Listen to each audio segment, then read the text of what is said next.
بنا کے بھیجے گئے، یعنی کہ ہر معاملے میں چاہے بیٹی ہے، بیوی ہے، ماں ہے. جی بہتر ہو گیا. تو دیکھیں جب ایک مرد دوسری شادی تیسری شادی کرتا ہے تو جو عورت ہوتی ہے دیندار گھرانے میں بھی ہوتی ہے اور دین کو سمجھتی بھی ہے، اس کے باوجود وہ ان چیزوں کو قبول نہیں کرتی اور دیکھیں ایموشنل ہو جاتی ہے. اس حالت میں وہ کیا کرے، وہ کس طرح جو نا وہ سیرت کے حوالے سے کیسے وہ اپنے آپ کو مینج کرے، اور مرد جو ہے وہ اس کا رویہ کیسا ہونا چاہیے عورت کے ساتھ. جی بہتر ہو گیا، جزاک اللہ خیر. ہم جواب لیتے ہیں. جی استاذہ. جزاک اللہ خیر فائزہ. سوال اچھا ہے. ایک تکلیف سے خواتین گزرتی ہیں اور نیچرلی یہ ہماری سوسائٹی کا بہت بڑا ایشو بھی ہے، لیکن دوسری شادی ہو تیسری یا چوتھی حل ہے نا. سوسائٹی میں جب کبھی مردوں اور عورتوں کی تعداد ان بیلنسڈ ہوتی ہے تو نیچرلی اس طرح کے حل نفع دیتے ہیں. اگر مرد دوسری شادی نہ کرے تو وہ کیا کرے گا؟ ایک عورت کے اندر جب اس اپنا انٹرسٹ فیل کرے گا، اس کے ساتھ اس کے روابط بڑھیں گے تو وہ رفتہ رفتہ کس طرف جائے گا؟ یعنی ایک نیکی کا راستہ اختیار کرنے کی بجائے وہ گناہ گارانہ زندگی گزارنے پر مجبور ہو جائے گا. Which is again acceptable into our society. دیکھیں عورت اس کو قبول کرتی ہے کہ مرد جو ہے نا وہ دوستی کر لے. جی بالکل. اور مرد جو ہے وہ کسی عورت کو گھر نہ لے کے آئے.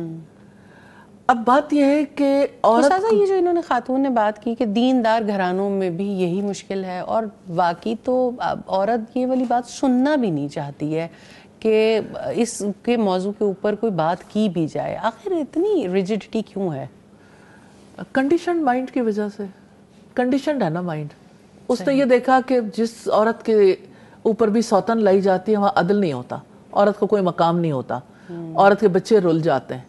عورت جو ہے وہ اس کو ساری سوسائٹی پھر ایک عجیب نظر سے دیکھتی ہے اور سب لوگ ججمنٹل ہو جاتے ہیں کہ آخر اس میں کیا پرابلم تھا، اس کے شوہر نے شادی کر لی.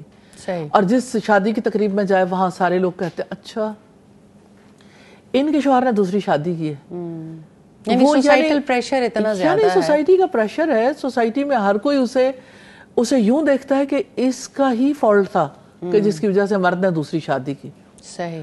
اب اس کا بھی مائنڈ کلیئر نہیں ہے. یہ تو وہی والی بات ہو گئی جس طرح پچھلے ایپیسوڈ میں آپ نے وہ برزخ کے حوالے سے بات کی تھی، تو لوگوں نے بہت لکھا اس کے اوپر کہ دیکھیں ایک چیز جو آج مرد کے درمیان ہو رہی ہے یا عورت کے درمیان ہو رہی ہے تو اس پہ تو آپ اختلاف کر رہے ہیں.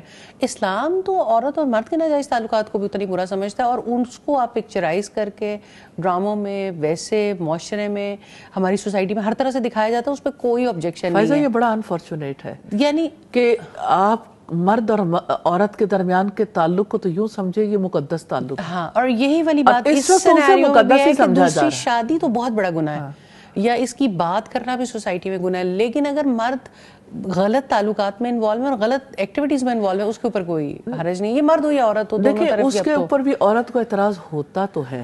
عورت نہیں چاہتی کہ مرد کے کسی جگہ پر بھی تعلقات ہوں اس کے ماں سوا، لیکن بات یہ ہے کہ وہ کمپرومائز کر جاتی ہے. جی جب وہ مرد شادی کرنا چاہتا ہے تو وہ کہتی ہے ٹھیک ہے آپ بات تو کرتے ہی ہیں لیکن گھر نہیں لے کے آئے. اور پھر آپ دیکھیں کہ اس کی وجہ سے نقصان کتنا بڑا ہے.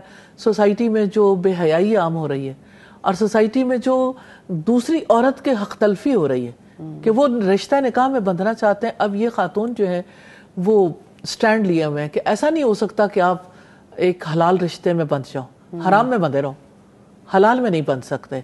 تو نیچرلی اس کے لیے کردار ادا کرنا چاہیے اہل خاندان کو بھی، اور ایجوکیٹ کرنا چاہیے عورت کو بھی کہ اگر ایسی صورتحال زندگی میں پیدا ہو تو پھر ہسبینڈ وائف نے کس طرح سے ان معاملات کو نبھانا ہے.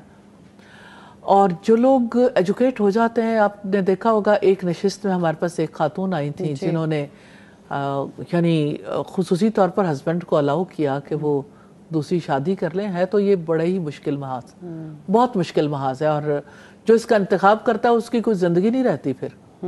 اسی لیے اللہ سبحانہ تعالیٰ نے جو حکم دیا ہے نا وہ یہ کہ اگر کوئی مرد ایک سے زائد شادیاں کرتا تو پھر عدل کرے، اور عدل کرنا ہے بہت مشکل کام.